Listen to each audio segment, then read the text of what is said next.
And I think that there is that perception, in it with somebody who comes across as being really angry or mean or negative. The more they push people away, it just supports their perception that people are horrible. And so then, and I guess that's kind of like life. Like you go through life and you find things that support what you think, because what you think is what you know. It's like your perception is your reality. And so then it just supports like, I'm a horrible person. Nobody wants to be around me. I can't do relationships, and so then you just live your life like that. So yeah, you're right. Like breaking those almost irrational beliefs that you have. And learning about other people. Yes. Everyone's got a story. Yes. Everyone, welcome back to Living the Next Chapter. And what's better on a podcast to have a fellow podcaster join you as an author. It's exciting. I love having podcasters on. It's so much fun to talk a little bit of podcasting, but also introduce you to another great podcast that you as a listener should go check out and follow. It's the Unguarded Mind podcast. And we'll put links in the show notes. You got to go listen, add it to your regular listening habits, because I think you're going to love the show. And Tami's here on the show today, talk about her author journey, a little bit about her podcast as well, but you can have a great time listening to Tami. Tami, welcome. Nice to have you on Living the Next Chapter. Thank you. Hi, David. Nice to see you. It's great. You're back from a quick trip to college town, and you're back home again. How was your trip? It was great. I've got two kids in college. One's in New York and one's in Montana. So they are in two completely separate places. Yeah. Which makes vacationing very fun. There you go. You get a little bit of variety there for sure. Yes. Awesome. So both kids in college, that means, are you an empty nester right now? There's no one at home or what? I am an empty nester. This is the first. My younger son is a freshman this year. So yeah, that's quite the adjustment. I don't like I'm an empty nester too. I'm an empty nester. I don't know. I have all my kids' stuff here. I'm not allowed to move it, touch it, get rid of it. So I'm just charging them storage fees now. That's exactly. Right. Kind of offsets college costs. Not really. It's like a little side gig that I have on the side. I like that. It's good. Well, enjoy the quietness of your home, I guess, a little bit. Yeah. A little bit of freedom there too. Right? It's true. I can just drop and go if I want to. So that's kind of nice. Yeah. Yeah. The one thing I noticed is that there's the food that I put in the fridge stays in the fridge. In the cupboards. Yeah. Stays in the cupboards. Like I'm not tackled while I'm carrying the food from the car to the house, and all of it's gone before I even get through the front door. And my house is clean. What? I know. There's no socks on the ground. There's no tripping over shoes and backpacks. And I mean, that's towels on the floor. Yeah. So There's something to say about that. And if your kids are listening to this, we miss you. We miss all of the mess and the clutter and the noise. I do. Yeah, we do. Okay, just in case. I want to get that in there. Good. Awesome. So, Tami, where are you located? Where do you live? I live in Colorado. I'm just outside of Denver, towards the foothills. So, nice. Yeah. I'm a Colorado native. We moved around a little bit. My dad was in the Air Force, so lived in Italy and Alabama, and then back to Colorado. And then I left after undergrad to go out to California because I fell in love and I thought that was it. And then 6 months later, that ended. And then I stayed in California and got my master's. And then I ended up back in Colorado because I love it here. Okay. Good. A beautiful place in the world. It's gorgeous there. Yeah. Have you been here? I have not been there, but I have friends who have. And just such a beautiful place. And everything I see online, I'm like, it's on my list. Definitely on my list. It's gorgeous. Yeah. Amazing. Tell us a little bit about your podcast. Let's start there. Unguarded Mind podcast. What's the podcast about? Who's listening to the show?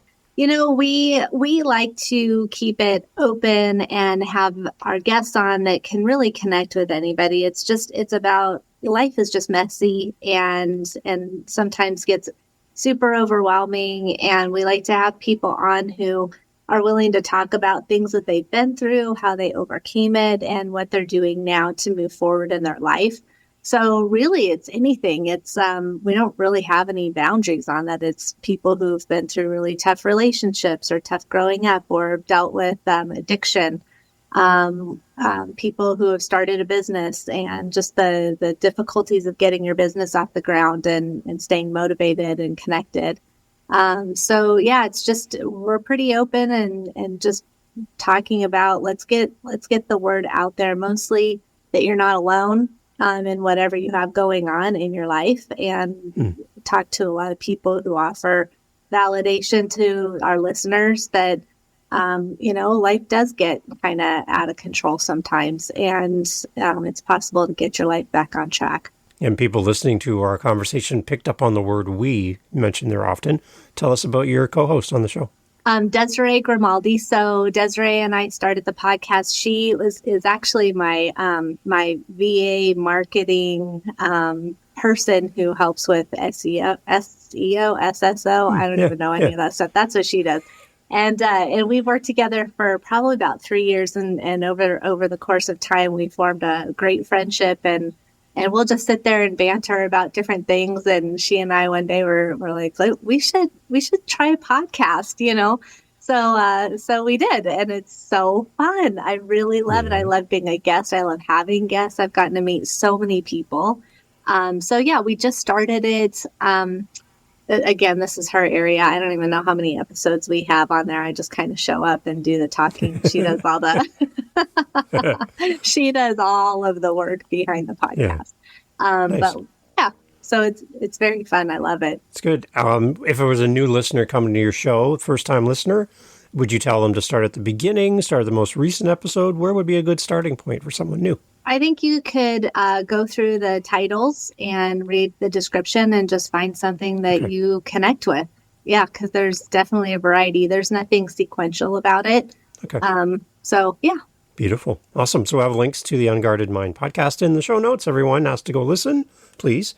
And listen to the entire episode all the way to the end, and also leave reviews and feedback and share it with somebody as well. Let's grow the podcast. Thank you. We can do that for you. I love that. Let's talk about your author journey. I'm really curious. As the host of this show, I'm not an author. I've never written anything. But so I'm curious about how authors start. Because to see a book on a shelf, something happened to get from didn't exist to it does now. Where did your author journey begin for you? So it's long story short, I've been a psychotherapist for 25 years now. And even just going back before then, I am someone who, I don't know, good, bad, right, wrong, have things planned out pretty well. And so it doesn't always go to plan. Life hits you with different things. But I just always knew that by the time I was 40, I wanted to either be a speaker or I wanted to be an author. And 40 came and went, 45 came and went, 50 came and went, and then it finally happened. And I started writing a book. I've been, like I said, I've been a counselor for a long time. I've in private practice, and I just started going over the same things with people as far as being available for relationships. People go into relationships kind of blindly sometimes, not really knowing what they want. You're more connecting to people who are familiar, but familiar and comfortable doesn't always mean healthy. And so, you get into the same relationships one after another. And if you're on that toxic path or that unhealthy path, your confidence just takes a hit. And so I try to help people step back from the dating scene and really more so focus on, what do you want in your life? Why are you attracted to these certain types of people? And it really goes all the way back to how you grew up and your family roles and attachment. I mean, really far back. So I help people peel those layers about, I'm not a dating coach. I'm not going to teach you how to flirt. I'm not going to teach you how to set up your profile. I'm going to teach you what it is that those core foundational aspects that you need to have in place so that you're available for a healthy relationship. Who was one of those inspirations for you as an author starting out, where you're like, I love what that author does, or how they show up, what they write about? Who was it for you that was kind of your inspiration? One of my favorite authors is Clarissa Pinkola Estes. I don't know if you've heard her. She wrote No. Women Who Run with the Wolves.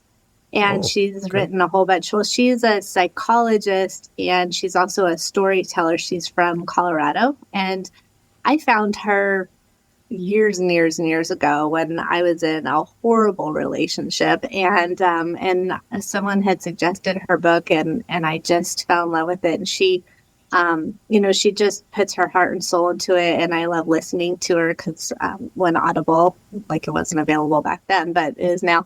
And, listening to her voice, but she would tell a story and then she would pick it apart and explain, why we do certain things. And so she'd add the psychology into it. And absolutely love that book. I think it was very helpful for me. And like I said, I knew I always wanted to write a book, but I just didn't know what it was going to be about. And so, yeah, she's one of my favorite authors. Yeah, you should check out her book. She's got a bunch of books. Yeah. Yeah. I think she probably speaks more to women, but she can, I'm trying to think, it's really about, again, internal sense of self, building that internal sense of self, not relying on those external factors to make you feel good about yourself, but just really settling into who you are and self-acceptance. And it's pretty powerful. So let's jump into a little bit more about what you're working on. As far as your inspiration for what you're writing, kind of let's go back to that as well. Like, talk about that more. What kind of sparked you to go, I really want to go down this path as an author, and this is my audience. I really like to know how authors find their audience. That's really interesting to me. Okay. Well, here I was doing counseling. I'm providing couples counseling. I'm helping people figure out their marriages. And I was going through a divorce at the same time. Mm-hmm.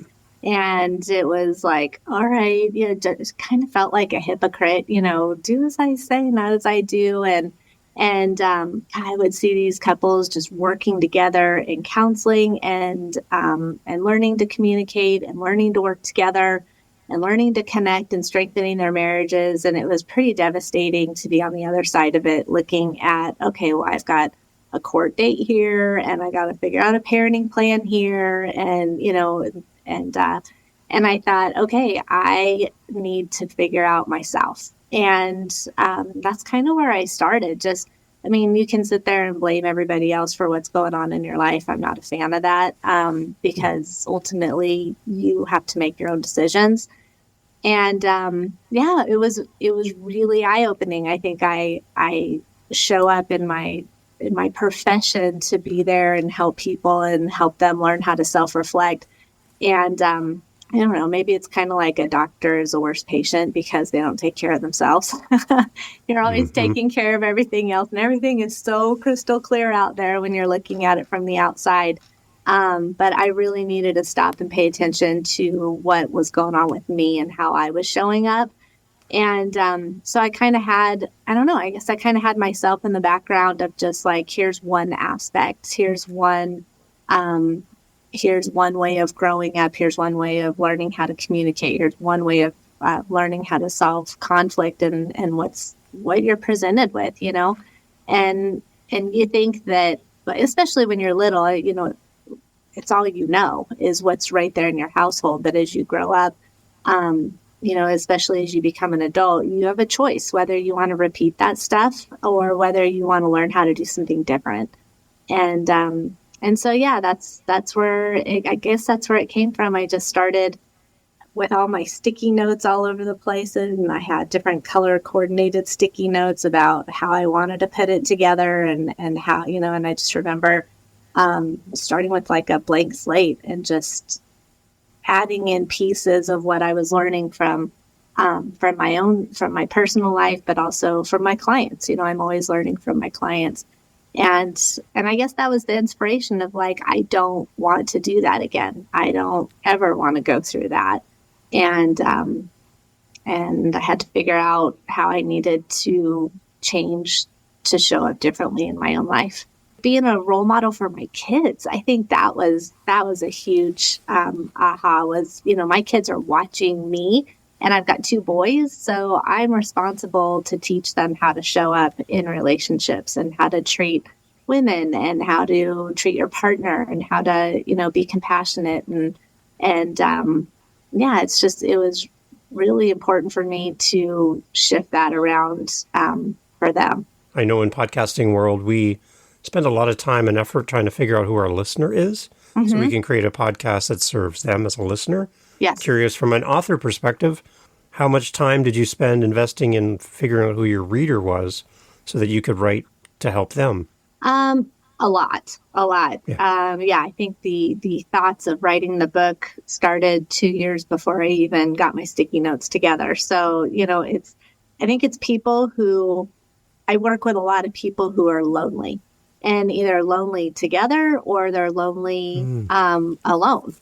And Okay. I think that, people would come in and talk about how disconnected they are from their partner and how, they wish something would change, but nothing was changing, or they're not really sure. They can't put their finger on why they're lonely. But I think my scope kind of expanded, and there's a lot of really lonely people on there. Like go into any kind of social media group, Reddit, Facebook, whatever. And I think people long for a connection with other people. I mean, there's all kinds of studies about your levels of anxiety and depression can increase if you're alone. Not saying everybody needs to be in a relationship, but you've got to have connection with people. And my book is specifically about being in a relationship. But if you think about all the relationships that you have with your family, with your neighbor, with your coworkers, with you've got relationships with everybody, and really intimacy is the thing that separates a romantic relationship with your neighbor or your family members. Or so you still have to learn how to show up. And people, I think a defense mechanism when you're lonely is to be guarded, or to kind of push people away sometimes, or glom onto somebody. There's the two extremes, and neither one of those extremes are going to be helpful in building relationships. So I guess back to the audience is like, I don't know, people who are having a hard time building connections, and people who want connections with people, but they're just not quite sure why it's not working for them. It's interesting. As you're talking about this, my wife and I watched a movie last night, A Man Called Otto with Tom Hanks. Yeah, that's so good. And it's like he's modeling what you're talking about. He's lonely. He's missing his partner. But all these people keep getting in the way, causing him to have to then help others, which is annoying to him, it seems like, in the moment. Yeah. But that's the relationship side. So he's almost pushing against having relationships because he's at that spot in his life, without giving away the movie. But it's just interesting how people just keep coming to his doorstep and redirecting his thoughts in that time of loneliness.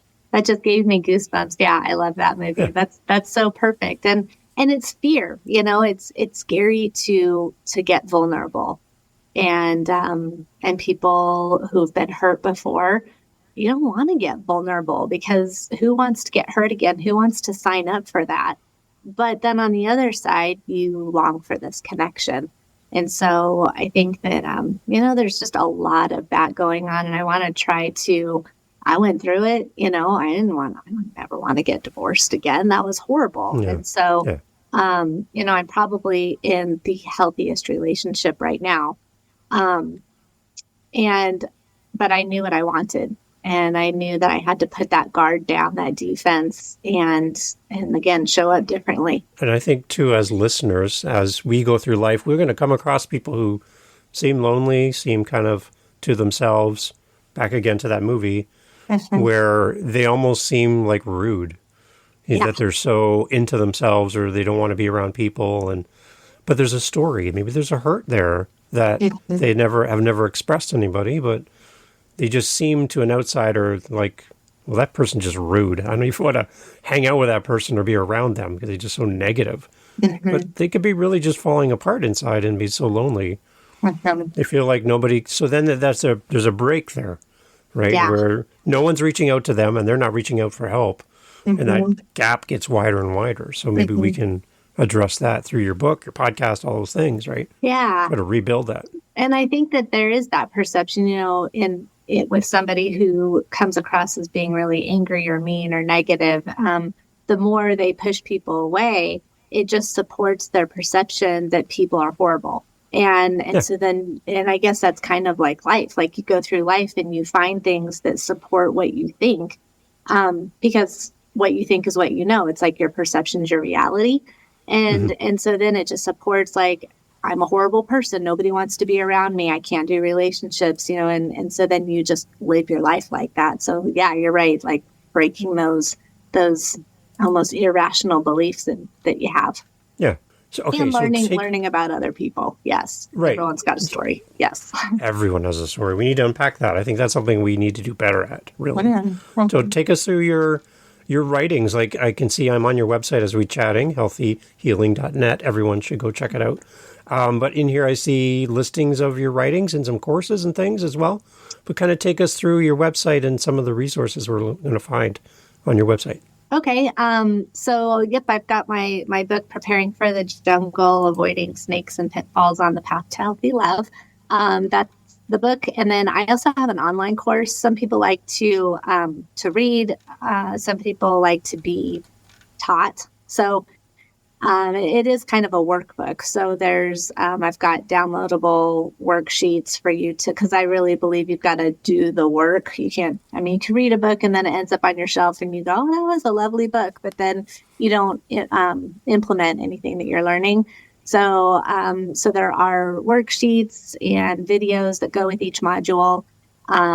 And then, yep, I've got a bunch of articles that I've written, again, thanks to Desiree. She has all that stuff up there. And so I'm not totally sure all the articles that she put up there. I haven't on my own website. But yes, they are a variety of articles. I also work a lot with people with anxiety. And anxiety is, I don't know about in Canada, but in the United States, we're going through a lot with, you name it, everything from politics to safety, security in your space. And I think that anxiety is pretty rampant throughout, probably the world. And it's a horrible feeling. It can just keep you stuck in the ground. For moving forward, anxiety is detrimental to I guess I look at anxiety as it's not about managing the situations around you. It's more about learning how to manage your anxiety symptoms. And I think once you learn how to manage the symptoms, life becomes a different place because you can't control situations around you. You can control how you show up and how you manage it. So that's my newest book that's going to be out in January. Great. So go back to Preparing for the Jungle. Yeah. The subtitle there, Avoiding Snakes and Pitfalls on the Path to Healthy Love. Can you identify for us some of the snakes and some of the pitfalls that you kind of talk about? Sometimes you're avoiding the snakes that are out there in the world, but sometimes you're the snake. So you have to. Wow. Yeah, you can be your own worst enemy. And if you don't do that self-reflection and recognize how you're showing up, sometimes you're the snake. Okay, somebody told me a long time ago, if somebody has a problem with you, to some degree, are part of the problem. 100%. And I'm like, wait a minute. And it could just simply be that you're on the road driving and you're in front of them and they're annoyed. They don't know who you are, but they get angry with you. And I've never met this person. And they pull up beside you and they get all angry and they screaming at you and stuff. You're like, who are you? Right. You could just be in the area. That could be the only problem, but you're part of the problem in that moment. So just understand your part, maybe, so that you can respond better, maybe, in the moment. That's one thing I've always kind of kept to myself, because I know there's times where I could overreact when somebody's getting angry with me, and I don't know why. I don't know, again, to that movie again we talked about. Yeah. I don't know why that character is getting angry at this person in the moment, but I could then react to that anger and then be part of the problem myself and make it worse, right? So we could be our own snake then, right? Yep, exactly. And without having that self-reflection, again, you have no idea what's going on with the other person, and how you respond to it. You're either going to be part of the problem, or you could be part of the solution. What if you turned around and you said, like, "Oh, I'm sorry," or you waved, or to the person who comes up to you. If you're going to be part of the solution, possibly. I mean, they might go on and feel like, "Oh, I shouldn't have flipped that person off," or something, like, "Oh, it was," they apologized. Versus if you turn around and you're like, "Wow, what's up with you?" and you flip them off and you start yelling, where it's just going to escalate. So I think that it is. Everyone's coming from somewhere. And I think we have to have more compassion. Compassion for other people, compassion for yourself. I think that's one thing that's missing in a lot of areas. And then working with couples and helping them. Yep. Have you ever seen someone in your conversations with couples that have come to the realization that they might be the snake in the relationship? And kind of how did that navigation go from that point on, knowing that I might be the problem in this whole situation? It's eye-opening. It's very eye-opening. I've had my own eye-opening experiences with that. And I like to point that out just because I think sometimes people think, "Oh, your therapist they have it all together. They're perfect." There is no perfect. And so I like to just point that out because I've been there, and we've all been there to some degree. But yeah, I think that I help people learn how to validate each other in couples counseling. I don't know. I think it's human nature to go, "No, I have a belief. And if you could just hear my belief, if you could just listen to me, then you'll get it. And then everything will be fine." And so people fight for their position. Here's where I'm coming from, and here's where I'm coming from. But the other person always also thinks that they have the correct position. So it's like, "Well, here's where I'm coming from." So here's, you've got two people talking at each other and it just escalates. But I really try to help people validate and go, okay, let me put my stuff on the back burner.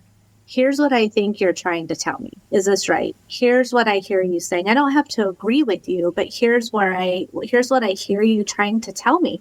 Man, defenses will drop in a nanosecond because really we all just want to be heard. We want to be heard. Yeah. We want to be listened to. So it's kind of that having compassion and that eye-opening moment where you go, "Oh, like, whoa, when I can put my stuff on the back burner, you also have an opinion. And I wasn't listening to you. I was just trying to bowl you over with my own opinion." So I think those are some eye-opening moments for people. I think in relationships too, that whole listening to speak, where I'm just listening to you so you can finish talking so I can talk. Yes. Compared to listening to hear. Huge difference. Is very different, right? Because I think that's one thing as couples, like my wife and I have been married for 31 years. And I don't know how I've convinced her to stay with me this long, but it's working. But just the idea that you can listen to each other and be just formulating your response. You're half listening. But I've found, actually, that podcasting has been a really good tool to help me learn how to listen with intent. And to be focused. I'm not on my phone with you right now. I'm not distracted by anything else. It's just you and me. That's a great learning tool that you can bring back to your relationships and go, "I'm learning how to listen better because I have a podcast and I'm interviewing people and I don't want to cut you off. I want to get your full thoughts. I want to redirect your thoughts as you're answering or having a conversation. I'm learning how to be a better person just by doing this." Just by hearing. Yeah. I love that. Listening to speak versus listening to hear. That's great. So how do we do better in that in our relationship? If there's somebody listening and they're like, "Oh, Tami, you're talking about my world right now. And I'm really struggling in my relationship. If I had time with you on the couch and myself and my partner can come and sit with you." And this is kind of the basic problem we're having is we're not listening to each other and there's gaps being created in our relationship because you don't know how to talk to each other anymore. Where would you guide us, and maybe how would your book kind of help us in that way? I guess in the book, looking at personality types. I mean, again, this goes way back. If you're, oh man, that's such a loaded question. Let me try to simplify it a little bit. I think it's getting outside of yourself. If you feel like you have to say, if you feel it's about you, you're done before you start. Okay. So that would be a quick summary. Going back to different personality types and fighting to be heard and needing attention and feeling like I'm always right. Those are different types of personalities, but in relationships, it really, really has to come down to, I'm choosing to be with you. I'm choosing to have a life with you. I'm choosing to share my time and energy with you. I owe it to you to let you know that I care enough to hear what your opinion is. And I think that can be really hard when you get defensive and guarded and not vulnerable and scared. And, there's, you're fighting to be heard. And two people can't be heard at the same time. So somebody has to go first. When I was doing couples counseling in the office, I'm all remote now, which is great because I can work with anybody anywhere. But when I was in the office, I would actually have people hold a coaster. And if you were holding the coaster, you were the person validating. And because it wasn't to be condescending at all, but it is so hard. You don't even realize that you go, okay, yeah, I hear you're frustrated, but here's where I was frustrated also. Or, and it's like, oh, validate, I hear you're frustrated, but, and then bam, the defenses go back up again. So I would have like a gong, like, don't stop, you didn't do it, start over again. Really teaching because, and I talk about this stuff all day long and it's hard for me to do too. And it's such a foreign concept to say, no, you're not allowed to say your opinion right now. You can, but not in the same sentence that you're validating somebody. That but can be a verbal eraser, right? Yes. It erases everything that you said before because now it's not about you anymore. It's about me. You're like, I hear you, but yes, I didn't hear you. Right. And I don't care what you have to say. And I don't care. I'm going to tell you what I'm going to say anyway. Welcome. You just got the snake status just by doing that. There you go. Tell us more about your newest book. Like, come on, let's talk more about that as well. We can celebrate the fact you have another book coming in the world, but let's go a little bit more into that. I'm excited. It's called From Chaos to Calm, a 6-step strategy to manage anxiety. And yeah, I think that again, it's about managing the symptoms. I go into what anxiety looks like. I think a lot of times there's these underlying anxiety. In fact, I'm going live in my Facebook group today in anxiety. And I think that we justify a lot, like, oh, I can't sleep at night because I'm just an energetic person, or my mind just races all the time because I'm so busy, and it's like, yeah, some of those are anxiety symptoms where you just can't sit still because your mind is racing. You've got this adrenaline going. So I do a lot of validating about what anxiety is, what it looks like. You don't have to have a full-on panic attack every day to suffer from anxiety. It's pretty debilitating. I think, when your confidence is high, your anxiety is low. When your anxiety is high, your confidence is low. Whoa. And so confidence has a huge factor as far as managing anxiety. But when your confidence is low, you're second guessing yourself. You're not feeling safe in your just internal sense of self. Your thoughts are all over. You don't trust your gut feeling, your intuition. So I help, guide you to creating confidence. I think anxiety comes down to two things, really. It's not having a sense of control over your environment, and you don't have to be a controlling person. Whether you're an infant or you're 110 years old, you still want some type of control over your environment. Yeah. And when you don't have that, it's very, you're dealing with the unknowns. You're dealing with the second part, which is your cognitive process. And so not having control in your cognitive process are two things that make up anxiety. And your cognitive process is the what ifs and the worst case scenarios and that rabbit hole that you can go down. That's just really all creative thinking. And it's eye-opening when you can realize, wait a second, I'm creating my own anxiety. I'm the one who can put a lid on it and get some control over it. Because really it's your thoughts that are taking you in that place. So I've got all kinds of tools and techniques to try to pull that back and gain control. As you're talking, I'm imagining the driver's seat of a car with the steering wheel and all the pedals. and the passenger seat that has nothing. Yeah. You just sit there, and you have to have complete confidence in the driver as a passenger that they're going to get you from point A to point B safely and not be crazy and make accidents and cause you harm. Yeah. So in there, you have to have a lot of confidence to reduce your anxiety in the driver. And if you don't have confidence in the driver, your anxiety is going to go up.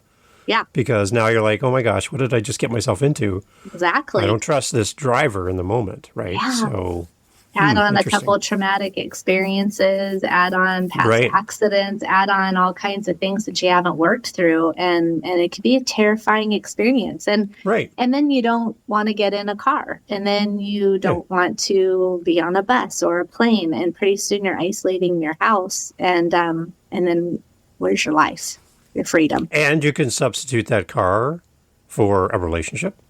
Yeah, you can substitute that car for anything, right? A job. Yes. A promotion, anything, having children, anything could be that thing where you're moving to the passenger seat and you lose control in the moment. Yeah. Interesting. And that's why you can't control these situations, but you can control how you show up so that you can find your freedom in life, to be able to experience and live life the way you're supposed to. So, Tami, talk to the person who has someone in their life that is struggling with anxiety. But in the moment, we love and care for this person in our life, but we don't really fully understand what's going on for them and why they seem nervous, why they seem to be pulling back from social events or being in the world, all that other stuff. But we want them to do well, but we don't know our role in helping to alleviate some of that anxiety. What can we do for that person we love and our children or partner or whatever to help them feel more secure and more confident? What do we do? That is such a great question. You do not fix. Don't come in and fix. Don't say it's going to be okay. Don't think about it. Just distract yourself with this. Don't, and the reason is because you've got your right side and your left side of your brain. And the left side is your logic and analytical stuff and fact-based. And your right side is all your creativity and emotion. And neurologically, you can't use both sides of your brain at the same time at a high level of functioning. So when you're anxious, your left brain is checked out and your right brain is very active. And so when someone comes in that's not anxious, their left brain is active, and they come in and go, no, it's okay. You're not really in an accident. You're not, everything's fine. I'm driving fine. Stop yelling at me. Everything's good, and then, and then here's your fight, and your disagreement, because you're going to, in an anxious space, you're going to come out swinging, you're in your survival mode. So, or you're going to shut down, like fight, flight, freeze, people please is a fourth one that's a response. So don't fix, just, reassurance. How are you doing? I'm here with you. We're going to get through this. Help me understand what's going on. Those types of statements can be so much more beneficial. And then the person who's got the anxiety is going to be, they're going to hear you, but they can't hear you. It's like speaking two different languages, like Chinese and German, like you're missing each other, and it just creates more chaos. Yeah, that makes sense. See? Awesome. And that, you said the book's coming out in January? Is that right? Yes, January 14th. So I'm going to probably be able to start doing some pre-orders from my website and on TikTok. And Amazing. Okay, we're excited for that. We'll have links to your website, which has everything listed there as well that we're talking about, which is awesome. Great. And people can follow the journey, get their advanced copy through you and everything through the website, which is awesome. So, as well, like we talked about the resources you have there that complement your writings. As for somebody new to your website, is there somewhere we should go to know more about these additional tools that you're providing to us that complement the books? I think it's under resources. Yeah. Right, you're there. Am I right? We have learning courses, I see. Learning courses, that should be where the book is. And then if you scroll down on the homepage, I think, or under blogs, there's the articles. And I love talking to people. So, just reach out to me, and that's the best way. There's my email is on there. I think my phone number is on there. just feel free to reach out. And again, no matter what part of the world you're in, I am happy to work with you. Excellent. Yeah. I love it. Okay, for the authors that are listening before we go, Tami, there's an author that's here. They're new to writing. They want to share their message with the world like you've done. They don't know where to start. They don't know how to stay motivated. There's something you've learned through the process of writing now 2 books and helping so many people that could help a new author. If I could turn the podcast over to you as a fellow podcaster and talk to a new author, what would you like to say to them to encourage them to get their words into the world like you've done? How could you encourage them today? Get messy. Just get messy. And I have, those, have you seen those great big butcher block paper, like, charts where you can flip over the huge piece of paper? And I have one of those hanging up in my living room. And when I started doing, both books, but the anxiety one, I would have one page that was titles. And I'd just walk by and I had a pen attached to it.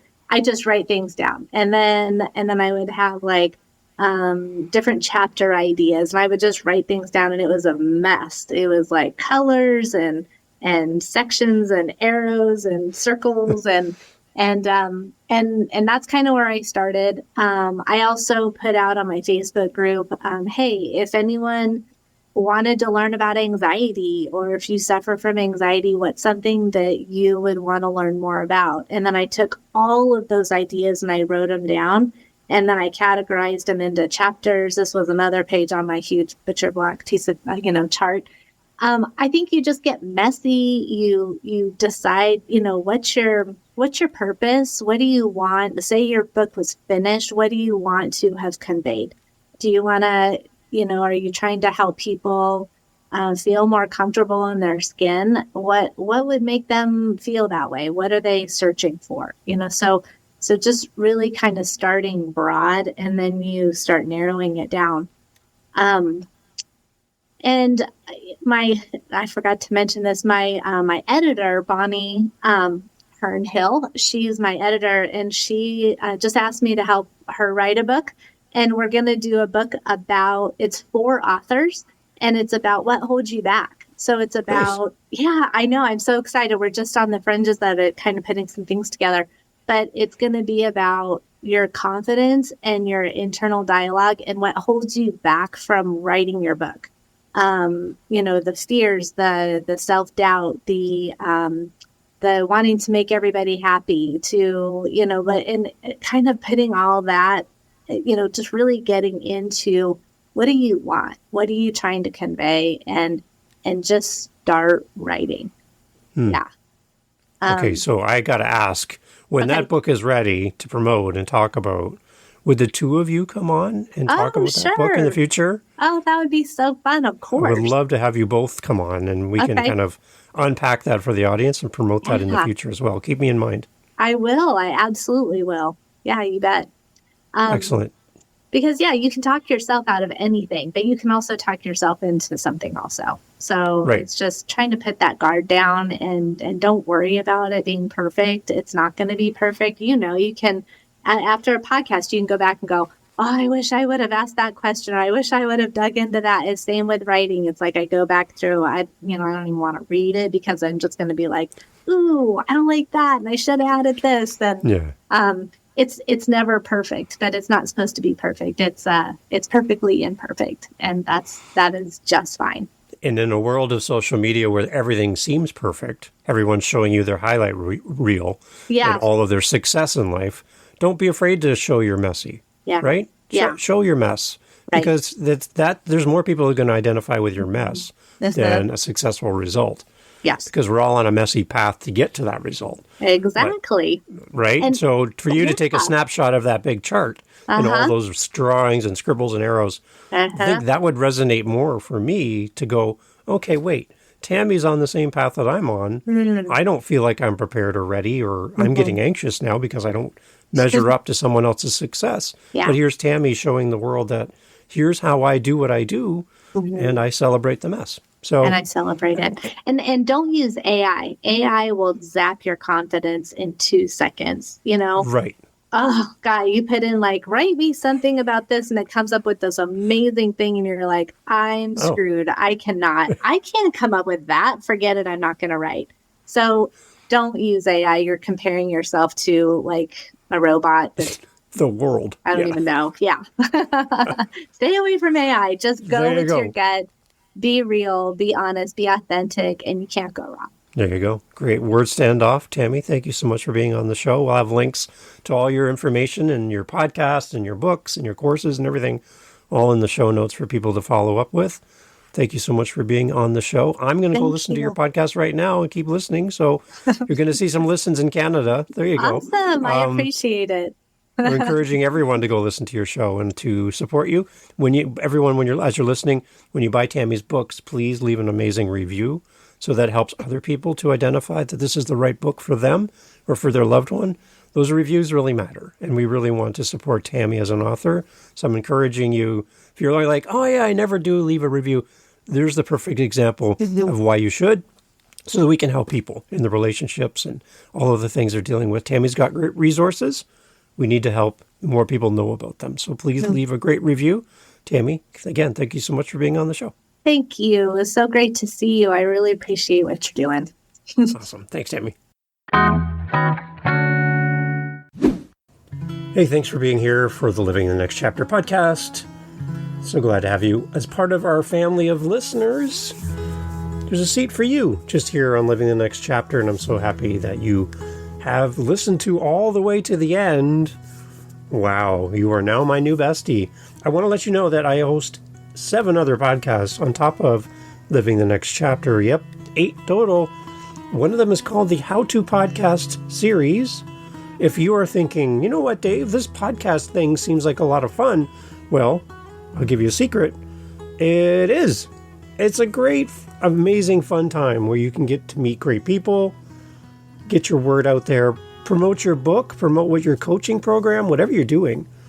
Podcasting is great. And if you want to learn how to do this, what you're hearing right now, head over to howtopodcast.ca and look up the How to Podcast series on YouTube, whatever app you're listening on. You'll find me there.